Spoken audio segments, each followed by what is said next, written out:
Tu sais, tout semble si excitant au début lorsqu'on commence quelque chose de nouveau. Que ce soit un dessin, un nouveau sport, ou même un projet. On a l'impression d'être porté par une sorte d'énergie tellement incroyable et difficile à expliquer.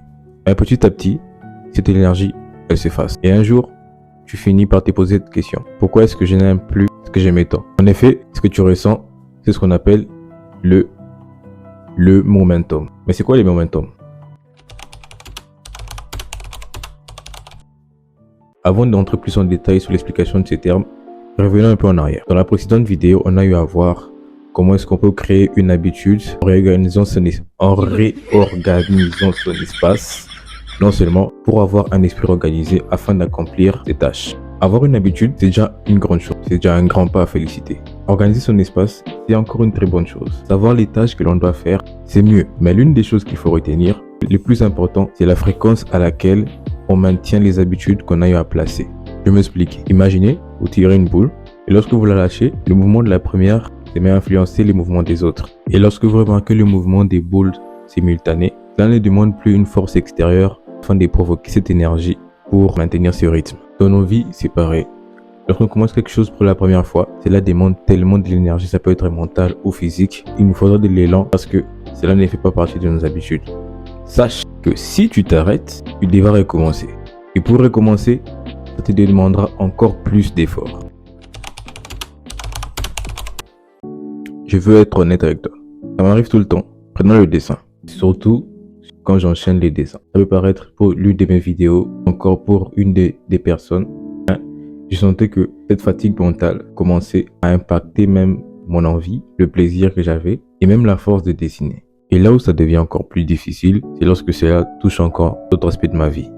Par exemple, cette chaîne YouTube, lorsque je l'ai débutée, je prenais du plaisir à partager ce que je connaissais pour aider un maximum de personnes. Mais au fur et à mesure, j'ai l'impression que le plaisir est en train de s'effacer et j'ai l'impression que tourner chaque vidéo devenait encore une corvée pour moi. Mais je pense que j'ai déjà la solution à ce problème.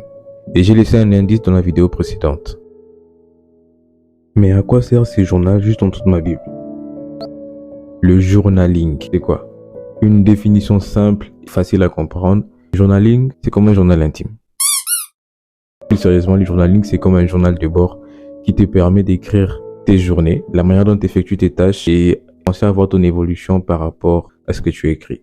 Ce que j'aime bien avec cette méthode, c'est que lorsque je faisais des habitudes, je les écrivais sur mon journal. Et lorsque même je faisais des jours sans pour autant accomplir des habitudes, je l'écrivais quand même. Et là, j'écrivais également la raison pour laquelle je faisais certaines choses. Si j'avais pas de motivation, je pouvais juste regarder qu'est-ce qui me motivait et cela m'aidait à maintenir cette constante. J'avoue, au départ, c'était très compliqué de maintenir une habitude.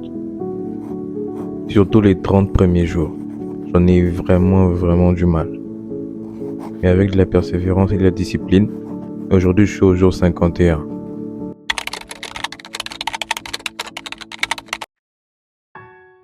Alors, pourquoi on perd ce momentum? Parce que trop souvent, on se met de la pression sur nous-mêmes et on veut que tout soit parfait. Et à force de faire cela, on oublie même la chose qui nous faisait vibrer.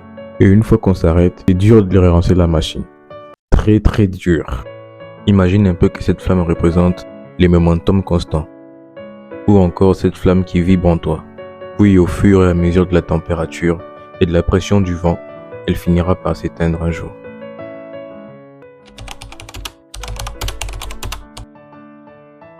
En conclusion, voici 2 choses que tu dois retenir pour ne plus perdre ton momentum. Ton momentum. Yeah.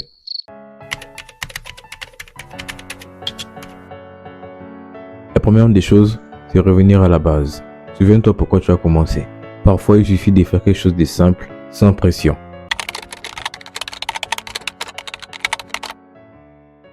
Et la deuxième des choses, écrire pour libérer ton esprit.